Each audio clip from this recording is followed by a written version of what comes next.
ورحمة الله تعالى وبركاته.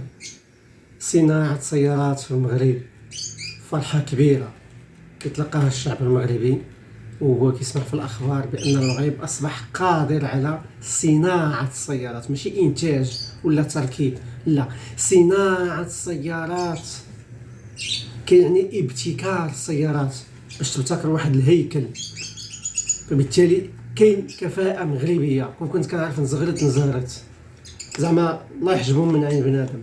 فالانسان خصو يكون يعني يدويو علينا ويجيو علينا كلمة حق في اي موضوع. ماشي من السهل باش تجي وتكون منتج او مبتكر او صانع سيارة. ضروري ما تكون عندك واحد الارضية اساسية وهو الفكر. عرفتي شنو هي الحاجة الزوينة في الموضوع ديال السيارات؟ وهو الشخص او الجهاز اللي وصل الخبر لمالك، هو اللي قال ليه راه عندنا واحد الجنين سميتو سيارة راه جاي في الطريق.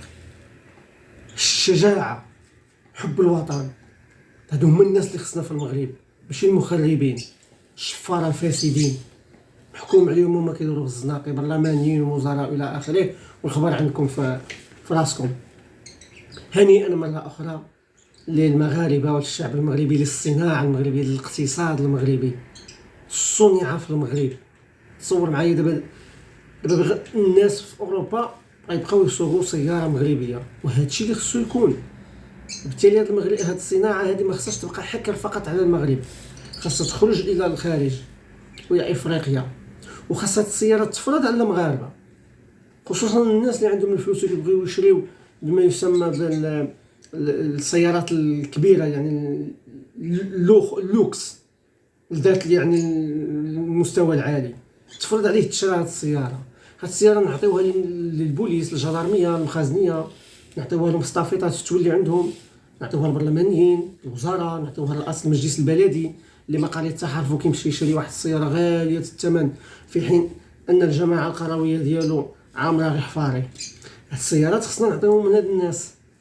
الجاليه المغربيه حتى هي خصها تساهم في هذا الشيء هذا، تشري السيارات المغربيه وتجيبها لهنايا لاوروبا. السياح المغاربه اللي كيجيو لهنايا بالسيارات الزويونين ديالهم يدوروا عندنا هنايا في مربيه، مرحبا بهم، ما عندناش حتى شي مشكل، يجيبوا دوك الطوموبيلات.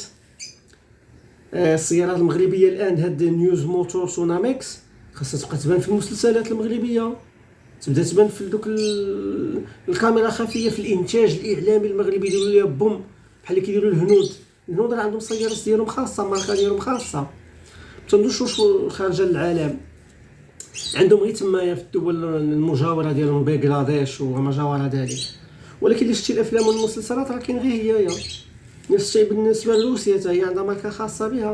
تركيا اظن تعطلنا صراحه، تعطل المغرب في صناعه السيارات، خصوصا انه بدا في الخمسينيات تركيب السيارات مع شركه سوماكا، وبقى جاي التركيب والانتاج ثقيل حتى وصل الى ما وصل اليه. فاذا صراحه فرحه كبيره. نتمنى ان ملف السياره او صناعه السيارات في المغرب ما يعرفش انتكاسه بحال اللي عرفها ملف البترول، وكلنا نعرفنا في 2002 انه كان خطاب ملكي رسمي بانه كاين البترول في المغرب، ومشى الموضوع تم السكوت عليه. كنتمناو من ملف السياره انه يمشي لبعيد وفي اقرب وقت. هنيئا للمغرب، هنيئا للمغاربه، الصلاه والسلام حجاب عليهم، يستحقوا داك الوسام ديال الكفاءه الفكريه اللي خداو.